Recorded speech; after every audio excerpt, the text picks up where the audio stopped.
Today, my friend Lauren is coming over for lunch, and I met her at a conference that we were both speaking at. It was a women's event for women who have online businesses, and she was one of the best speakers there, y'all. And after that, her and I got to talking to each other, and she works with a ton of huge brands and all about branding and building their business. Her company is called Brand Good Time. And so today, her and I are gonna chat about her business and get to know each other a little bit better. But when I was trying to figure out what we were gonna make for lunch, she told me that she was gluten-free, which as a family that doesn't cook gluten-free, that means I need to get a little bit creative. So I started thinking about what do I cook regularly that's gluten-free? And one of the things that I really love to cook after I come home from the hospital when I'm trying to lose weight or that's super healthy is a chicken and rice soup. And I say rice because it's rice cauliflower. And I know you're gonna give me a hard time about the cauliflower because some of you don't like it, but I promise you can't even tell that it's cauliflower. And it's super good and really healthy and low calorie. And I'm excited for us to make this for lunch today. So I'm gonna go get ready before she gets here, and we'll see you soon.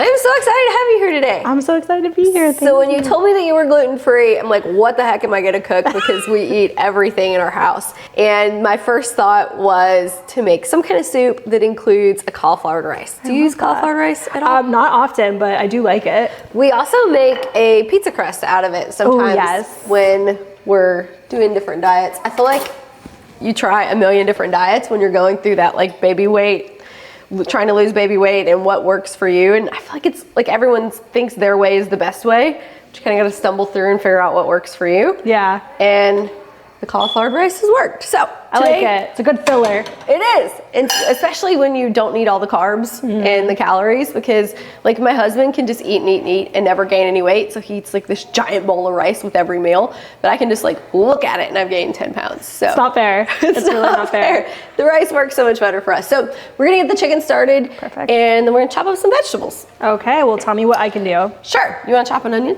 Yes, absolutely. Are we dicing? Are we chopping? Let's dice. Okay. Do you cook at home? Of course I do. Yeah, I have 2 kids, and where I live, we really don't have a lot of great restaurants. So I used to live over here.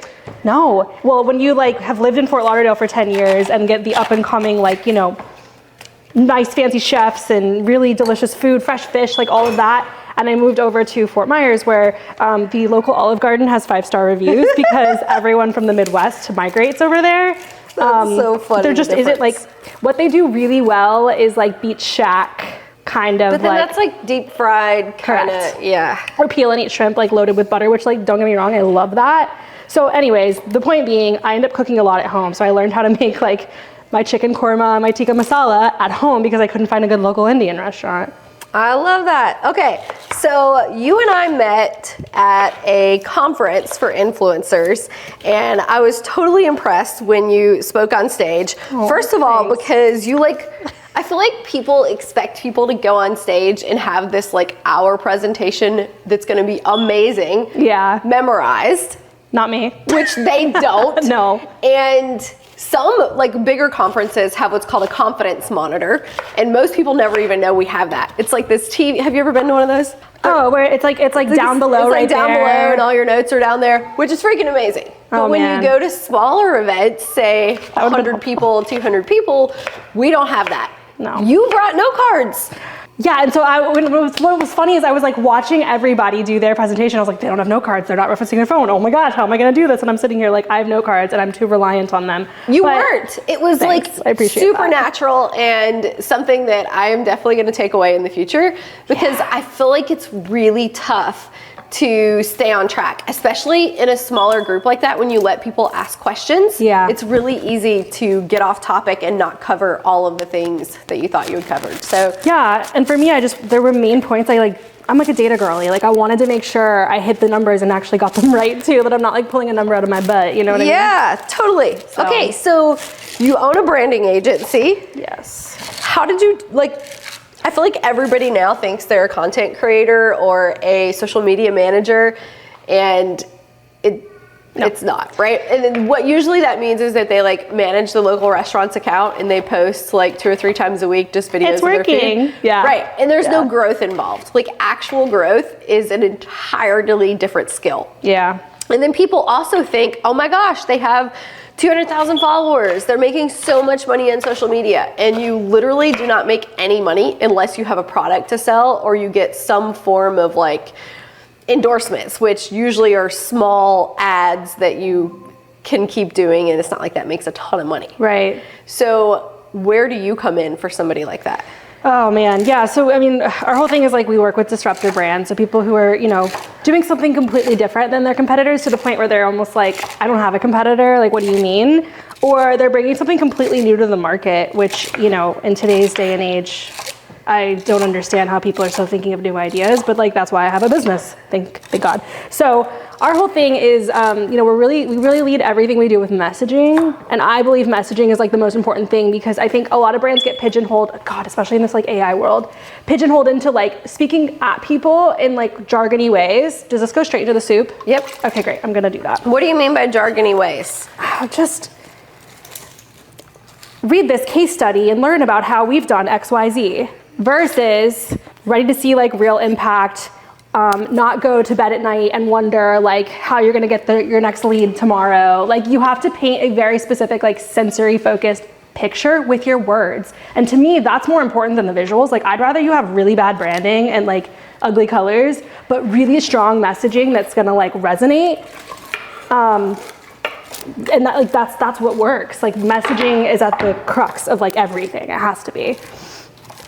So that's kind of like my belief and like how, I don't know, we really got to where we are today too, because if you were to ever hit our website, that's like the one thing I hear from all of our leads is like, you guys do a really good job of talking about yourself, and like, I want that for us too, so. Out of COVID kind of spun all of these content creators and agencies behind that whether they create content, they do the posting for you, they do editing, I feel like all of that kind of boomed during COVID. Is that when you got started? So I got started technically before that. I used to work at a marketing agency. Also, what can I do next? What do you want me to cut? You want to chop up some carrots? Yes, I can chop up. Do we need to peel them? Nope. Okay, great. Are they washed? Yes. How many carrots? Let's start with 3 and see how it looks. Cool, and then I'm gonna keep asking questions. Do you want me to like quarter them, or are we just doing like, I don't know, little chops of carrots. Great, I'll do it, I got it. Everyone's got their preference, like I'll do it and I'm sure it'll be delicious. So I graduated college in 2015. Here, just like. That's how you want it? I don't know how to describe like how we cut up the carrot. Like. That's exactly what I was thinking. Okay, great. Perfect. Thank you. So I went to FAU right around the corner here. And I kind of like to paint this picture that my dad worked in corporate America, still does, and climbed his way to the top, right? Climbed the corporate ladder. I had always had that phrase in my mind. And so for me, the problem was I got to corporate America, I didn't see the rungs in the ladder. Okay, so how old are you? When I started in corporate America? No, how old are you now? I'm 32. Okay, so I'm 41, and even when I was going to college, it was thought of as like corporate America is like the only option. Correct. I do think that's changed. Yes. And lots of people think of entrepreneurship, and a lot of people even think about not going to college now. Yeah. And back 20 years ago when I did that wasn't really an option. Everybody thought if you didn't go to college, you're gonna be a dud. Yeah, you're gonna be a loser. Yeah. You weren't gonna have a job, and you weren't gonna be able to support yourself. Correct. So still at 32, 10 years, you know, basically later after I went to college, that was still the thing. People thought you were gonna go get this corporate job. Yes. Oh yeah, that was, and I think, but like the problem is like I wanted that in a sense because I thought that's what you did. Like I just saw my dad grow up in corporate America and have a freaking awesome time. Like my dad worked for Hard Rock, Dave & Buster's. Like I had the coolest childhood because my dad had the coolest jobs. And did he love it? He loves it. Oh my gosh. And he's like a great leader. I'm friends with a lot of his like former employees because over the years I would meet them. And they were all like, your dad is the best boss I've ever had. So like I've had this example in front of me that like be a good leader, work really hard, you'll make good money, and people will love you. Okay. So you finished college. Started my job in corporate America and felt like I was thrust into the Mean Girls movie set. I mean, different industry. My dad's in the corporate restaurant industry, and I went into advertising. So like, like it's gonna be really different. He's an architect, and I'm a creative. I hated it, and I had a problem there because I, even as a kid, had issues with authority kind of thing, you know? And I just like didn't agree with the way things were being done. I would speak up about it, probably not in the most eloquent way, and I was just always getting in trouble. You know what's funny? My mom always says, she's like, you could not work somewhere. Like, you would be a terrible employee. Well, I've learned that really quickly. So I was at that agency. That's the case with a lot of business owners, though. Oh, yes. It's a very common trope. One of our things at Brand Good Time is like, we work with brands who the founders were told they were too much, too disruptive, couldn't sit still, talked too loudly. Like, that's our whole shtick, because that was me. And I never like let someone telling me I couldn't do something really bother me ever. Yeah, I was always same. like, you're wrong, actually. I use it more as motivation to figure it out. Exactly, because you can figure everything out. So yeah, so I was in corporate America. While I was there, I started dating my husband, and he introduced me to someone, and this was literally how the conversation went. Hey, Lauren, this is Jordan. He works for Contender Boats. I said, great. He goes, yeah, they haven't posted on social media in 6 months. And I was like, oh, that's weird. Like, why haven't you done that? He goes, they haven't posted on social media in 6 months. And I was like, oh, hey, I'm Lauren. Like, I like kind of freelance on the side. I work at an agency, and like, they're still my client today. That was 10 years ago. So kudos to your husband for pushing that. For pushing that, and you know, that's really the client that got us our foundation, and we've done like so much learning through over the years. So that client really we should pause and talk about that, because I don't think people talk about how important it is. Because, okay, so how old were you when you got married? 28. So I think sometimes when you get married, you're like, oh, they're cute, we have fun together. Like, there's a couple things that I don't think somebody teaches us we should be looking for. In a person? Yeah, okay. in a partner. First of all, looking at the person and being like, what would you be like as a father? Because it becomes such an important thing, like how good of a dad they are. And that is where a lot of relationships like fail, right? And then the second thing is how supportive are they of your wild ideas and your dreams, and do they like push you forward and help you chase those, or are they like, no, that's a bad idea, and holding you back with everything? Because you literally could have a different story if your husband hadn't been supportive in that situation. Yeah, you're so right.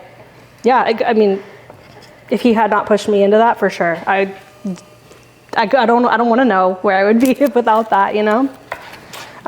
Yeah, and he's kind of like always been really supportive. I know when we had our first kid, the story changed a little bit, because, you know, he comes from a very traditional family. Yep. Where, you know, his mom did work, but she was a teacher, so she had the summers off. And so there was a lot of time, like he just has memories. 3.5, and the other one just turned 1. Okay. So you got little ones. Yeah, very little, and I don't know, like I want more. So, but the first one was like really an identity crisis for me, because like for lack of a better way to explain this, like she was not planned. We'd been together 5 years. I had moved in with him. We were getting a dog, like this. We were gonna kind of like try and follow a traditional path, and like, you know, we took a vacation and got pregnant. So, it was a little bit of an identity crisis, because I was kind of like dicking around with my business, like just thinking like, okay, well, I'm gonna try this, and this is gonna be fun, I'm gonna do this, and I wasn't really being super intentional about the growth of it. And then I got pregnant. I was like, oh, I don't have time to not be intentional. So it actually was a big pivotal moment in the growth of my business and the trajectory of like where I wanted to go, and that's ultimately when I decided to turn everything into an agency. So you're at this party, and he's like, hey, here's you a good first client. What happens next? I started working on them while I was at my corporate job. Okay. So sometimes that was like on my lunch break, I'd go sit in like the break room or the break area and work on that client, building, you know, monthly reports and like scheduling social content and things like that. And then it just kind of became a thing, like, oh, Lauren does social.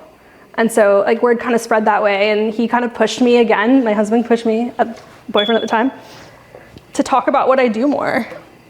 And so what did that look like? Because I feel like a lot of people are interested in doing something like that, but they're like, I don't know how to find somebody. How do you, in those early days when you didn't have a reputation and you didn't have a ton of clients or this big, is it a book of business? I don't know what you even call it for that. How did you convince somebody that they should take a chance on you? Contender was easy because it was like, you know, someone was saying she does social, she works at an agency. Like I had, like my social proof was my corporate job.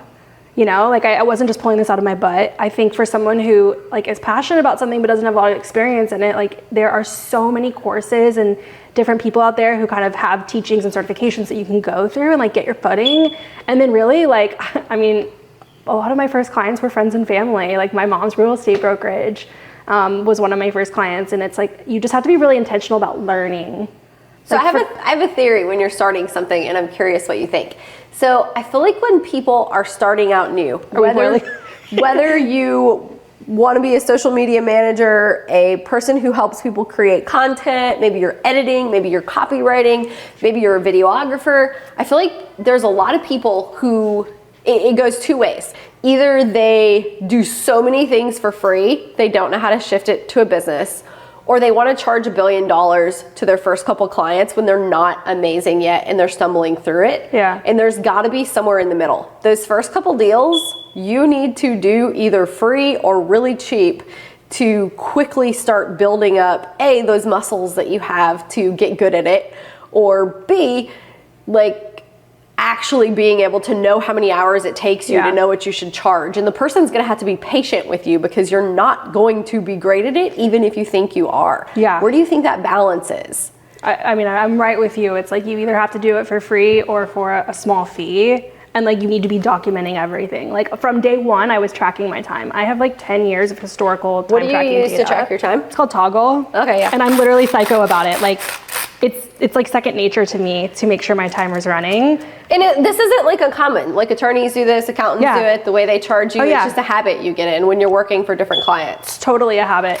What can I cut next? Anything? No, you're good. Oh, cool. We got everything cooking over here. I mean, time tracking is huge. And I was actually, you know what's really funny is I was thinking about this earlier. I was like, man, what would I do if I could go back? And like, because I'm thinking now, because I'm about to have an all hands meeting with my team of 5 employees next week, and go over like, hey, here's how like our pricing structure works. Like I've never gone over it with them, but they're like this is why we charge things. This. Right, they're like, oh, our prices are going up. That means, you know, maybe we can get a raise. And that's not always the case. Like the prices are going up because we're adding team members, adding value, and like we need to protect our margins. But I was like thinking about how do you scale that all the way back to day one? And I really do think it comes down to like, at the end of the day, like look at your situation, like how much money do you need to make? Or can you like have, like I did, like have your job and then build this on the side? So for me, and I think that's not talked about either. No. Because all the gurus and the people on the internet are like, quit your job now. Nobody talks about like keeping your job while you're building on the side. Yeah. So that you have some stability and that you have a better chance actually of your business succeeding. Because a lot of people don't succeed because they run out of money. And they run out of money because they need to pay themselves also. Yes. So that period of time to not need to pay yourself, that you can like ramp up your business, is really important. And people seem to skip talking about that part. Yeah, I didn't pay myself for a long time. And if anything, it was like I'm not an accountant, so like don't trust this, but I would put a lot of stuff through the business, a lot. So it was like, okay, I'm driving to something. I'm going to put that gas or whatever that has to do with doing something for the business on the business. I'm going to get a new laptop. I'm going to put that in the business. So it was just trying to figure out what I could write off. And like, that was my way of paying myself for a while, was just making sure that the business was assuming some of those expenses. And then eventually I started paying myself. So, how long do you think that took? Oh my God, 5 years. Really? But it's because I should have moved a lot faster than that. But for me, I wasn't as serious until I had the kid. Listen, y'all, I know today's episode is inspiring, but inspiration alone will never carry us to our ultimate goals. That's why I started the Society of Entrepreneurial Women. It's a mastermind for high-performing female investors and entrepreneurs who are living their lives unapologetically. In a world where most people don't get us, or they try to keep us confined in a small box, the Society exists to turn off the brakes and set you free. We have weekly calls, covering investing, wealth building, health, relationships, family, and a whole lot more. We have small tribes to hold each other accountable to our goals. We have in-person, ladies-only retreats to disconnect and drive each other towards our dreams. And most importantly, this is a community where you can be unapologetically you. Celebrate your wins, scream your successes from the top of the rooftop, become best friends with women who get you. We're 3 years in, and I can honestly say my best friends today are all from the society. Click the link in the show notes to learn more. Right, okay, so fast forward, you're kind of dabbling in, you own a business on the side, you've got this corporate job. It's monopoly money. Like, you know what I mean? Like, you're not serious about it. No. And then you get pregnant.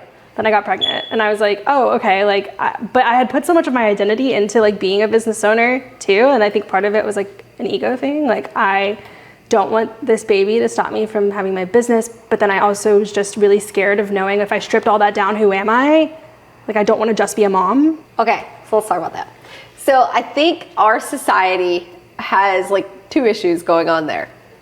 Like, women are not valued enough for just being a mom. Dude, that's a lot of work. It's super important. You know that now that you have kids. Yes. But you're like a second class citizen to your husband who has this cool job when you talk about that in a social setting. Yeah. And so it's not celebrated or rewarded. And there's a lot of cultures that like celebrate moms and grandmas, and ours is not one of them. Right. And then, so that makes women feel like I have to do more because I'm not enough. Yeah. So then you feel like you can't stop to take the time to be a mom. But then once you have kids, you're in this like struggle because you've started building your business and you know what that feels like. So you're constantly pulled to like, I love doing this, but I also love being a mom and I want this time here. And it's like this constant like battle in your head of, I want to spend more time with my kids, but I really want to grow my business. And so then as we're like stuck in this in-between space. I know, it's a weird space to be in too, because you know, I saw Alex Hormozy's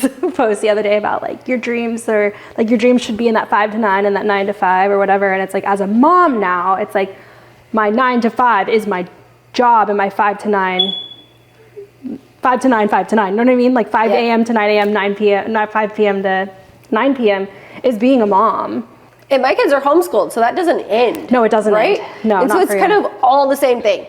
And so it's really interesting to watch some of these influencers like the Hormozys, and don't get me wrong, I think they're amazing and they have some really great advice and I love most of the things they say. Same with like Cody Sanchez. There's some really great business influencers who have a lot of great advice, but they don't have families. So the things that work for them do not work for people who have kids and are prioritizing raising their kids themselves. Yeah, and that's something like I'm doing too. Like, I just started working with a coach and she's like, okay, let's map out your perfect day. Like, she literally had me close my eyes and like talk about that. And I was like, well, this is really uncomfortable. Like, you're staring at me with my eyes closed.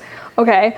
And she's like, talk me through it. And I was like, okay. So I'm like waking up in the morning, my kids are crawling into bed and we're making breakfast, we're moving slow. And to me, like, that's like, I think where my mindset is now. Like, I just want to slow down. Because, not because I want to enjoy every moment more, but because I'm like out of this like New York City hustle mindset. Well, I can remember having the feeling of like I was constantly chasing the clock. Yes. Because between trying to make your appointments and your business meetings, you got to get up at a certain time to do this or that, you're like chasing the clock. Yeah. And so getting out of that feeling of, I gotta be here, I gotta be here, I gotta be here. I don't want to look at the clock, you know? Yeah, for me, it was like, okay, my perfect day consists of me working like during the hours I feel most productive, and that's like 3 hours a day. And like, how can I be most productive at that time? I have a she shed in the back, it's mine. When I close that door, like, I don't think about work again until later or whatever. Like, having boundaries with technology and like just being able to like be with my kids and enjoy that. I think for me, it was like, for a while I thought I didn't enjoy being a mom. That's like kind of weird to say out loud, but like, I was not the type of person that wanted to get on the floor and play with my kids. Like, this does not seem fun to me, right? And like, I had that feeling with my first, and now my second, I'm like, I actually enjoy it. And I'm like, wait, what's the difference here? And I think it was just like, my mind, while I would be on the floor, was like, I need to be productive. I need to be in the kitchen cooking or doing laundry or working. Like, this is not productive, so why am I doing it? So the mindset's obviously shifted with my second kid. And I think I'm just moving kind of more towards that slow, intentional living, like being present and like actually, but like wanting to be there, not because like it's what everyone talks about. Well, I think that's what the shift happens with our culture, because we think we have to have this like great explanation of what we do and these triumphs, but then we keep getting pulled back to the mom part, and you get old enough, you realize you don't really care about that other stuff. No, it's like, I just have to keep reminding myself, like, what do you take to the grave with you? Like, what are you going to be proud of one day? And to me, it's like, I'm not going to think about that social media post or that like charged conversation with a client. Like, I'm going to think about my kids and the people I'm like, the people who are going to live beyond me, who had my legacy and influence, right? So you're pregnant and you've decided to start taking your business more seriously. What does that look like? A lot of systems. Like, I didn't have that before. Getting serious about what we're selling, getting serious about the types of clients that I want in my space to say yes to. Like, I think the mindset shifted real quickly from, not that I was doing it for money, but like at the time it was like I was on my own, like money mattered.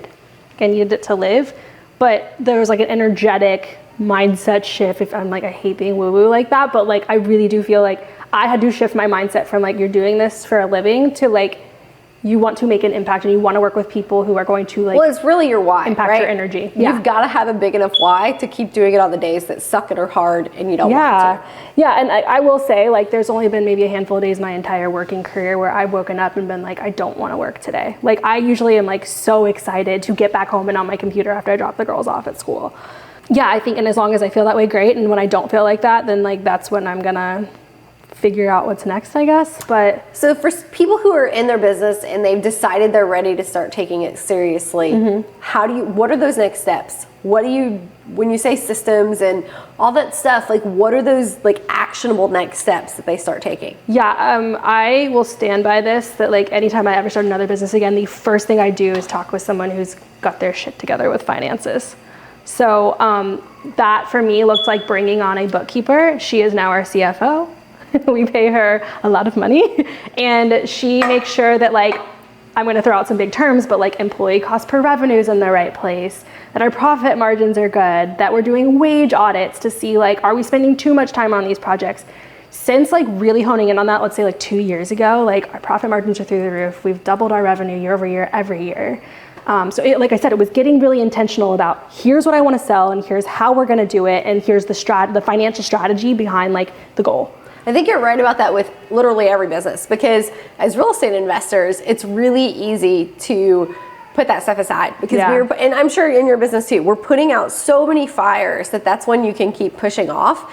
And for real estate, that bookkeeper literally makes you more money because of all the tax strategies related to it. Even when we were talking about like your laptop earlier being a write-off, right? That's more money that you don't have to pay in taxes. But if you didn't have the receipt for that and you hadn't told your bookkeeper what it was for, they wouldn't have known to put that in there. They're not going to know automatically. I literally started a bookkeeping company for real estate investors because it's such a pain point for them. They end up with, we don't really have paper receipts anymore, but it used to be like giant boxes of receipts to go back to 6 months later, and then you're like, where did I spend this $2? And no one remembers. Yeah, oh my gosh, and that's like the worst. I have a receipts folder in my email inbox, and I just like shove everything in there. I'm like, if I have to reference that one day. But yeah, they're so on top of it, and they know my business so well, and like, it's to the point, it's probably unhealthy, but I'm like, anytime there's like a big investment on the horizon, I literally am like, I have to talk to my finance team first. Like I really rely on them, and they've been such an incredible partner for me. So that's what I would do first, is like get your financial ducks in a row and like have a plan. I know there's like this ambiguous, like have a business strategy, have a business plan. In today's day with like ChatGPT and everything, like now I do my business planning like with assistance from ChatGPT, because I kind of give it like all this context of here's the business and here's where I'm going and here's a bunch of documentation, and it's able to like, I give it my P&L and it gives me percentage breakouts on like 5 buckets. So that I'm able to like really drill down and plan, which is what I recommend too. So like first is finance, then it's like, what is the business plan? Like, where do you want to go with this in 1, 3, and 5 years? And like being very clear on that vision. And then it's putting the right people in place. I'm a big fan of like who, not how. So like, that's starting with the finance people. It's like, who's the right person to put in the seat to drive where you want to go in those different areas of your business. We talk a ton about who, not how, but I want to go back to what you just said on big financial decisions. I know you decided to buy a short-term rental not too far from here. Yes. When did that happen in your in your career path? How did you decide, let me invest in real estate along the way? Yeah, if my husband was ever listening to this, he would be like, wait, make sure you call me in. So what happened was he owned a property nearby us before we got married. And he... You were living in Fort Lauderdale when you got married? Yes. He had to, well, he wanted to sell the property. Opportunity came to sell it to the tenants who were living in it. And so then we came down to 1031. Okay, because he was like, well, there's a serious capital gains tax situation here. I don't want to pay that. So of course that happened pretty much like the week my daughter was born. Oh my gosh, we sold the property, and then we had the 45 days to turn around and identify something. We were like at the closing table on Christmas Eve or something like that. It was a really stressful Christmas that year because he was like, is this deal gonna happen or not? And am I gonna like have to pay all these taxes? So, I feel like, okay, y'all haven't done enough deals to know that, but that is every deal. Yeah. Yeah, we're about to deal with it again. So I know we're literally gonna be in New York for 4 weeks this summer. And I'm like, I just know that we're gonna have to identify a property while we're not even in South Florida. This is gonna be so fun. Can't wait. That's how it works, yes. Yeah. And it's this like constant like pull back and forth because you wanna look for stuff, but you can't find stuff yet because you're not under contract and you can't write an offer because you don't know when yours is gonna sell. Oh, we just tried to be contingent. Like we tried to get under contract under contingency and it didn't work out. But yeah, we're like trying. We're like, oh, we can do this. But no, it's the 1031 situation. It's like, wait, go. Yeah. It's like not fun. But once we did identify a property and decide this is the direction we want to go, we were looking at it and like walking through it. This house like had great bones. Like we had to fill in a couple like pockets and walls, like weird cutouts and stuff. And we ended up, long story short, we like walked through it, had a great pool, a really weird like big side deck, and we were like tiki hut. So we threw up a tiki hut, we painted the deck like teal. We went inside, we wallpapered like floors, ceilings, like it's super eclectic looking. It's with the TW Stockwell wallpaper. Have you seen like in the Beverly Hills Hotel, the palms? Yeah. But we did the blue version. Okay. So the whole house is like blue, green, and orange. And we got this like retros diner table for the living room. Like I'll have to show you pictures after this. It is a really cool Airbnb. But we were like, when we decided we were gonna do that, like we're like, let's go all in. Like how many years ago was this? 2020. We've been in business with it for 3 years. So we bought it 3.5 years ago. It was like March of 2020. Yeah, she was just born 2022. Okay. So basically flipped it around in like 5 months, got it on the market, and it's like, I think we're doing like 80,000 a year. That's great. Yeah, it's pretty good. It's a small like 2-1, but it's really close to the beach. You really, like people say in their reviews, like you don't have to leave the house because it's just such like an oasis with, you know, the pool and the tiki hut and the outdoor kitchen. We built an outdoor kitchen and everything. So that was our first kind of dip into it. But I realized really quickly, I was like, this is stressful. Wait, how did you decide to buy that though? It was something your husband already had? The house? No, we identified the property and we're like, this would be such a kick-ass. Oh, you 1031 into this from Yeah. what he owned when you got married? Yeah. Okay. Yeah. And so you're selling the property he had and you're like, let's buy a short-term rental. Yes. Okay. Which I don't know if I would do that again. but yes. Wait, why wouldn't you do it again? Maybe I just need to like remove my emotions from it, but like anytime we get a bad review or people who just are like Karens, I take it so personally. So we have a property manager now, so I don't see any of it. Thank God. But like it like stresses me out to my core. Okay, so that is totally part of it, Yeah. right? So now that you're getting ready to sell your house in Fort Lauderdale, Yeah. are you gonna buy another short-term rental? Yeah, so we're not really 100% sure. So like we want to buy something cash over by us to just like not have to pay flood insurance, which is a thing where we are specifically, Ian and all of that. So we're not really sure exactly what we'll do.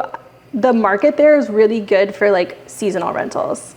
So a lot of people who come down from the Midwest for 6 months, like all of our neighbors around us in our neighborhood are literally like pulling out their RVs, getting ready to go back north for the summer. Yeah. So it's usually like an October to May thing. And so we're kind of thinking that, you know, if we own the house outright, we just get that cash injection and then have a house with a pool that we can use or put friends in otherwise. It's kind of our thought for now. Okay. I don't know. The kids are young, and I know this is not an excuse, but for me, it's like I'm in the thick of building my business. My husband basically works for a startup that's so busy and keeps him so busy that it's like, until we can get to a place where we can manage more ourselves, we kind of want to keep it easy in the real estate realm. Yeah, so you're growing your business, you start putting these systems in place, you get this awesome person to manage your financial side of it. Mm-hmm. What happens next? How do you start getting some of these bigger clients that are helping you like pay the bills? Because let's get real, the salary for all these people is not cheap. Mm-mm. Nope, networking. Yeah, I built my entire business, like the first few years of both of them, let's just be real, on like physical in-person networking. And then once COVID hit and pandemic hit, a lot of like online opportunities for that arose, and Instagram oddly enough. Remember the days of Clubhouse? Yes. So I just remember like I've always been like people forward in my approach to sales, and founder-led marketing is like huge for me. So I've tried having like a business development representative or a salesperson, but like the churn is much higher when I've done that versus like me, my voice, like infused into our culture, our mission, going out there and selling and creating relationships and networking is what's allowed us to get more clients. I'm a real big believer that like your best clients are going to come out of relationships you've built. And that's really the case. Like 9 times out of 10, if it's not a referral, because we've also done a really good job at building up like really strong referral bases, people that I'm like literally having in my project management system to check in with them every 2 weeks. How are you doing? Like send them flowers, send them a birthday card, like really just be intentional about building those relationships. And like they have always paid off for us, always. Still today. So what happens next? You're thinking about having another baby. Are you going to grow the business? Are you going to, well, what are you going to do? Oh my God. What happens next? This one's like a scary little piece, for me at least. I had a couple of employees under my belt at this point, but it wasn't going well. Like I had no handbook, no culture. Like I was starting to build an employee base, but not with, like my people culture wasn't there. So I got serious about that. So people use those words all the time, right? Make sure you have this great culture. Make sure you have this great culture. What's the culture of your business? But that's not easy. No. Like people say those words a lot, but it's not easy. So I would love to hear how you got that. Well, it started with messaging, really. Like I drilled in, I'm like, what are our mission, vision, values? So then messaging bled into the type of people I wanted to attract for our team. But I had kind of like done a lot of the work on my own. And so long story short, I had a couple like team members that weren't necessarily the right fit. Didn't realize this till I went through a process of like working with an HR company. So again, like outsourcing the things I'm not an expert at. I had a bad experience, like I learned nothing from, where I had been before other than like it wasn't right and I didn't like it. So went through the process of like getting a handbook and really drilling down on our company culture. And then that made like hiring the right people so much easier. I also think when you first start running a business and you're hiring, sometimes I don't think it's intentional, but you kind of hide is not the right word, but downplay some of the things that are really important to ask as like point blank questions. Yeah. Because you're worried it'll scare people off. I can remember when we were hiring some of our admin roles, people you need to be okay with, you're going to sit at a desk 8 hours every day. Your role is sitting at a desk for 8 hours. Can you do that? Can you do that? And that is a really important interview question. Do you realize this role means you're going to sit and work on a computer for 8 hours a day? Yeah. And I think we avoided asking that question because we were worried it would scare people off, but then that just meant that we constantly had people who weren't good fits. Because they didn't want to do that. Because they're like, well, I didn't realize I would be sitting at a desk all day. You're like, but how did you not realize that from the job description, right? So I think it's asking some of those direct questions that are really important to your business. Like, are you okay that I am going to ask you for stuff that sucks sometimes and you're not going to want to do it? Because people have to understand what they're getting into. Otherwise, it's never going to be a good fit. I think a lot of that too has to come back to like, I'm so big on this, but like making sure our team knows what we're working towards and like really tying like their goals and the work that they're doing to that. And so they can feel like, I'm not just doing these hard things. I'm working towards something that's going to put more money in my pocket later or get me more benefits or allow me to continue working remote, which is like a huge thing for our team. Everyone works remote. We don't have an office. Really? Yeah. Oh yeah. Yeah. I have team members all over the country. So it's really cool because when we all do come together, it's really special. But I don't know. It's also really cool to like find out what people are doing in their area that weekend. We have a Slack message that goes out every Thursday to our whole team. That's like, what's one thing you're stuck on and need help with? What are your plans for this? Or what's something you worked on this week that like lit you up? And then like, what are your plans for this weekend? So we kind of all get to know each other in like a, remote kind of way. And I think it's so cool, but. Ladies, it's time to redefine the conference experience with the Society of Entrepreneurial Women Retreats. Step inside a world tailored for women just like you, where you can lead, learn, and unwind in style. Our retreats offer everything from insightful investing sessions to fun activities like salsa dancing, boat cruises, food tours, and so much more, ensuring you come back not just inspired, but truly refreshed. Join a community that celebrates you wholly and supports your every endeavor. Ready for a retreat that changes the game? Visit the link in our show notes and find out how you can be part of this exclusive experience. So, do you remember I don't know if you're old enough to remember this, because I think I was in like my early 20s. Do you remember when Pinterest came out for the first time? This was before like Instagram was super popular. I remember like it existing. I remember when Instagram came out, so that was college for me, and Facebook. So when Pinterest came out, you didn't have Instagram and all those kinds of things. You had Facebook, but what would happen is you would make all these boards and you'd save all these things and you'd never like actually do them because you'd save so many things. The first things I learned on Pinterest that was like the biggest kitchen hack ever was shredding my chicken with a mixer. Do you shred your chicken with your mixer? I haven't done it yet, but I learned this on TikTok like 2 months ago. So I guess like same but different. Why did no one tell me about this sooner? I literally bought like shredders a couple months ago. Which sucks, and they still like the shredders are like okay, right? Yeah. But it's not exactly what you want it to be. I need to like see this in action. And so one of the biggest hacks I feel like for the kitchen I ever learned was, and you do it with the whisk. Well, you can really use any of them, but I also learned that the chicken like is really hot and shoots out at you sometimes. Don't like that, no. So I just put a dish towel over it and then turn the mixer on. Oh, this is magic. It's like magic. And check it every once in a while. How do you create such great culture when everyone works remote? Like talk us through that. A lot of it has to do with our communication. So we use Slack, and if you were to open my Slack, you'd probably be like, wow, this is a rocket ship. I don't know where to start. But that's like kind of the beauty of it too, is we have like very culture specific channels. I'm actually in the process of interviewing and hiring another team member, and I have another team member involved in that process. And she has said on our second interviews to these like candidates, she's like, one thing that I love about working here at Brand Good Time is like, there's no ego. The best idea always wins. And it's so true, and like I don't think I've ever been intentional and out loud about saying that, but it really is true. Like everyone's just here to help each other, and everyone's kind of like willing to jump in and help. And I think part of it has to do with being really excited too about what they get to work on. Like we don't work with your local plumber.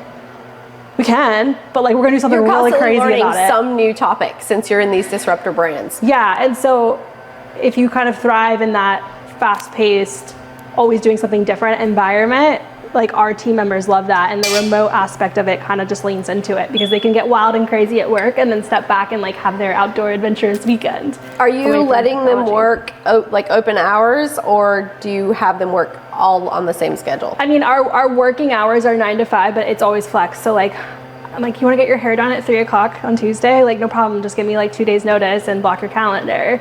You know, like fulfill your work in the other time around that you can. Most of our team likes to work that 9 to 5, like they're online at 9, offline at 5, but other team members of mine like to log on at 10 a.m. And I think we just kind of have this mindset that it's like, okay, if there's a client call, like you're gonna keep your calendar open for that, but otherwise like work from wherever you want, work whenever you want. So if you could give somebody one tip on, since you had to start over and do it, creating that culture, what would it be? On creating like a really good remote company culture, or just like a good culture in general? I don't know. I think it just really ties into the values and like how you share that with your team. Like, for example, have a damn good time is like one of our core values, honoring individual capacity. So I think it's like just defining and living what your values are is gonna put you leaps and bounds ahead of any company that just puts you through your typical orientation and then sends you on their way. So you think it's leading with it every day? Every day, every single day. Like I'm always gassing my team up, always. Like, and I'll always have feedback for them when they want to send something. They know that about me. They're like, don't expect to like not get feedback from Lauren if you're gonna ask her to look at something. She's gonna tell you like to try something different or fix something or whatever. But I'm also always being like, this is so cool. Like I love what you've built, and here's one thing that in particular that I'm like amped up about what you did. Can we try something down here? Or like, what are your thoughts on that? It's also never like, change this. It's, hey, let's have a conversation about it. Here's my perspective. What's yours? I love that. Yeah. So for people out there who are thinking, I've tried to start a brand, I've tried to start posting on social media, and it's just, they give up, right? Because it's hard. It's not easy. What advice would you give them? Listen to your audience. Do research too. One of my favorite things is like, again, I'm also of the belief that I don't have a competitor because no one's just like out there and doing it the way we are, but there's other agencies people are going to choose for social. So I'm always going and seeing what they're posting and what people are putting in their comments, like questions they're asking. So that's part of it too, is like the market research side of things. You have to know what your audience is searching for. I would say like step one, define who your personas are. And by persona, I mean like who's buying. And there's not just going to be one persona buying. There's going to be Heather, who's a mom of 5. There's going to be Lauren, who's a mom of 2, young kids. Like we have different interests and things, but at the end of the day, might be a great fit for what you have to sell. So really knowing what your audience, who your audience is and what questions they're asking is like going to allow you to create really great, strong content that speaks right to them. Yeah, I love that. So they go search and they see, okay, what is an account that I feel like I'm similar to? Because a lot of this, like you said, if you're a disruptor brand, it's not going to be the same.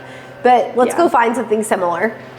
As similar as we can get, see what their followers are commenting and questions they're asking, and start making content to answer those questions? Yeah, I think that's part of it, right? It's like you want to educate, inform, and inspire. Inspire and inform to me is where we like to inject a lot of humor, and then educate, we just like to be really real about it. Like I'm not going to post a carousel on how to audit your website. I'm going to be like, hey, is your contact page, like you're not getting leads through your contact page? Here are like 5 things I want you to try today. Like go to your website today and change these 5 things or whatever. Like I'm going to be really, really specific and not just so generic. In a day of like everyone Googling everything, everyone chat GPTing everything, it's got to be different than that. You have to get down to like the human level of like the desire. So no, it's not just like answering questions. It's also educating, inspiring, and informing. So changing gears a little bit, as an entrepreneur, I feel like it can get really, really lonely. Yeah. And while you're building your business, when you've got all these ideas in your head, you're trying all these new things, some of them work, some of them don't. You've got all these issues with employees and your customers, and it gets really tough to relate to some of your friends, some of your family. Mm-hmm. How have you, because you've been doing this for a long time. You started your first business in 2015. Yeah. So you're 10 years in. Is that 10 years? Yeah, pretty much. 10 years this May. 10 years? Oh my God, that's this month. That's 10 years. 10 years in. Yeah. How has that changed? Do you still have those old friendships? What's your relationship like with your family with that? My family doesn't get it. Like point blank, they don't get it. They cheer me on. They're like, you're doing a great job, blah, blah, blah. But like, I don't really talk to them about it because no one in my family has like this direct experience. Even with my husband sometimes, like it was not until this year that he was literally like, whoa, like you actually have like a business. Like you are making money. Like before it was a struggle. You watched me struggle through it. And it's not that he didn't have faith. I think part of him just wondered like, is this worth it? So I can remember when I bought my first RV park, and my ex-husband and my in-laws at the time just thought it was my hobby. Yeah. Like they think of it as just like something you do for fun. And look at you now. Until it was like, what's putting food on the table? Correct. Yeah. Or like, the months when like I've got to chip in a bit more on some of the bills, and it's like I'm able to do that, and like I think that's cool. Or we might be able to leverage my business this year to buy another property. Whereas like that would have been really hard for him. We talked about this a little bit at the conference, like, waiting on a bonus or whatever. It's like, okay, no, like I can like ramp that up more quickly with my business and leverage it that way. But I would say from like a friend's perspective, the 3 people I talk to every day, one of them has just been a friend of mine for a long time. We've gone through a lot together. The other 2 are friends that I've acquired in the last couple of years since having kids. And one of them, we found out we were pregnant at the same time. I was friends with her husband. She and I became close, and we've talked every single day since. And she's now pregnant with her 3rd. Our daughters were born 2 weeks apart. And she's a business owner too. She owns an SEO agency. My other friend owns a branding agency. And like, those are the 2 people. It's so true. Like, you really have to surround yourself with the people going in the direction you're going, having the same beliefs as you do. And we collaborate with those 2 agencies all the time. And they're also just my best friends, like in my day to day. I love that because a lot of women never find that. And having those people that you can talk about some of those things to, and they have kids at the same time as you, that's so rare. Oh, the branding agency, we met through Instagram because I saw something she posted and I was like, that is beautiful. I need that as like a wallpaper. It's so crazy how you can like truly become friends with some of the people that you just like send random messages to on the internet. Through like, Instagram. Well, get the kicker on this one. We start talking and she goes, I'm pregnant. And I go, oh, I'm pregnant too. When's your due date? November 12th. Me too. literally the same due date. So our daughters were born in the same week. Just like absolutely wild what the gram can do and what the internet can do. But yeah, when you talk about like being lonely in entrepreneurship, like it's so real, it's so true. I have gotten to the place now too where like finally I've hired a coach, because there's just some like mental things that I'm like, you get to that new level, right? Or that next level and whatever you're doing. And like, I don't know how to navigate some of these things. My therapist is like great for like generational trauma, but not for how that, she doesn't get how that impacts business and business decisions and mindset. And what kind of coach did you hire? She's kind of like an executive coach. So she's really good at blending like your belief systems and like how you grew up and like what you believe today with like how that impacts how you're growing your business and leading a team. And I didn't realize the two connected until one day I did.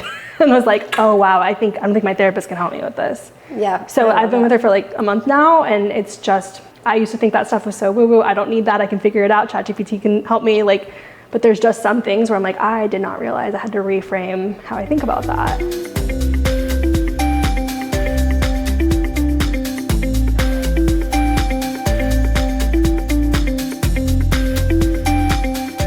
So I'm curious, what's something you're working on right now that you're really excited about? Oh my gosh. It could be work or personal. What's something you're really excited about? Okay, so we have a family bingo card. What does that even mean? Oh my gosh, I'm obsessed. Okay, so I do this in my business, and I was like, oh, we're gonna carry this over to my personal life. Okay. And basically it's a bingo card filled with, it's got different color boxes for each member of the family. Okay. And then we kind of assign goals to everybody. What is this, in your house or like it's hanging on our your garage family door. as a whole? It's in my house and it's hanging on our garage door. It's like you, your husband, and your kids? Yeah. Okay. Yeah, so we have things on there like, it's kind of stuff to push us through. So like go to church 12 times, or like get the cabin boat. We want to get a cabin boat. What's a cabin take hunting boat? trips. A boat that's got like an under part with a bed. Oh, okay. Yeah, so we have a center console right now, like my husband's fixing up, and then Like a houseboat.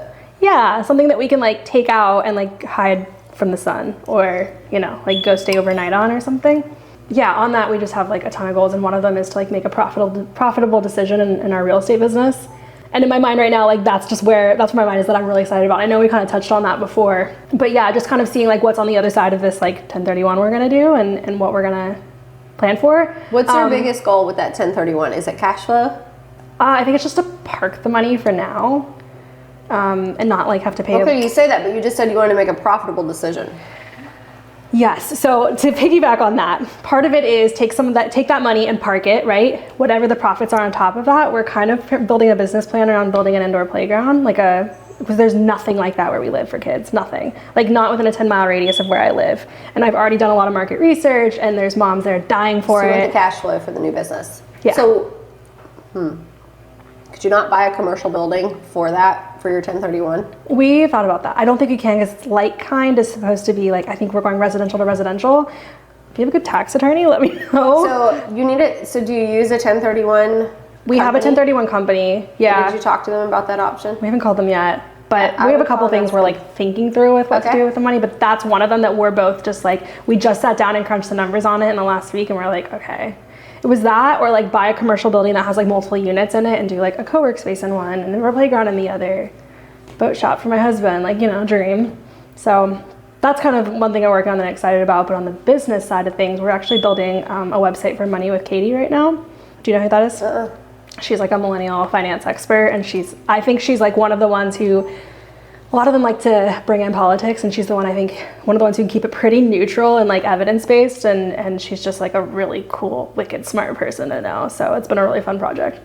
Okay, so when you talk about building a website, obviously there's the obvious part that goes into it. There's like back-end design and colors and messaging, but what do you think sets your company apart with building those websites that makes it so much fun for you and productive or profitable for the customer? Yeah, so you heard the term UX. So it's user experience, and like people actually get actual degrees in that. And it's just how someone would navigate through the site. So actually with her site specifically, the first question we asked was like, well, how are people visiting your site? Where are they coming from? So a lot of people know her for her newsletter, and they get on her newsletter because she's part of Morning Brew. But then people kind of go to validate her, like, who is this girl? What should I know about it? And she's about to publish a book in 2 weeks. Oh gosh, so she needs it. Yeah, so she's like, well, people are gonna also be coming to my website through that, from hearing about me through press and like wanting to go check me out. And she has product to sell there. So it's the question I always ask our clients is like, why, like, what is gonna land people on your site right now? And so we build an experience around that. And for her, she has like 3 audience types. So we're just trying to figure out, okay, if they want to learn more about investing, we're building out a specific landing page for that and like crafting a journey through the site for them based on that. So I think that's where a lot of people get wrong with their websites, is like you have to consider what door they're coming through to land on what page and where you're gonna have them move from there. So that's one thing that like we do, I think really do a really good job with, to make sure like the site's not just pretty, it's not just something that someone's really excited to visit, but it takes them on a journey and, you know, provides that experience for them to get them to convert. Well, because most of the time you've spent a lot of money to get them to the website. Yes. And then some people kind of end there. They forget like, that. Woo, I have this site, crickets. You know what I mean? No conversions. I mean, I'm sure I'm sure you've dealt with this with your website as well, and just like, and you have incredible flows. I've gone through the process and like gotten the phone calls, but the journey has to be very specific. Yes. You've got to give them what they want like right away. Yeah. Well, and it doesn't end there, because most people don't buy immediately. It's amazing how long they sit inside our ecosystem of, like you said, it's emails, it's webinars, it's the meetups we have in person before they actually come into the community. It's ads, it's touch points. It's lots so many of touch points. Yeah. And going back and tracking those and making sure we understand where our money's being spent. Yeah, like unique visitors versus like new visitors. You can't expect the person hitting your site for the first time to make that decision right away. So, yeah. Well, it's been really nice talking to you today. It's been so nice talking to you. Thank you for having me. This is so good. I need to get the recipe from you. Thanks for doing this with me. It's such a good reminder that when you're getting started, keeping your W-2 job is not something to look down on. It's a really great strength, actually, that you have that ability to support yourself from that job and work on your business as a side hustle on the side and not need to take money out of it, so that you can continue in the beginning to put that money back into your business so that you can grow and actually have something that's successful. I loved that reminder from her. And it was also so great to talk about the importance of having a supportive spouse. I'm so blessed that my husband supports all of my wild and crazy ideas along the way. And I really hope that that's something you have too. So if you've enjoyed this episode, make sure that you like and subscribe, and I'll see you on the next one.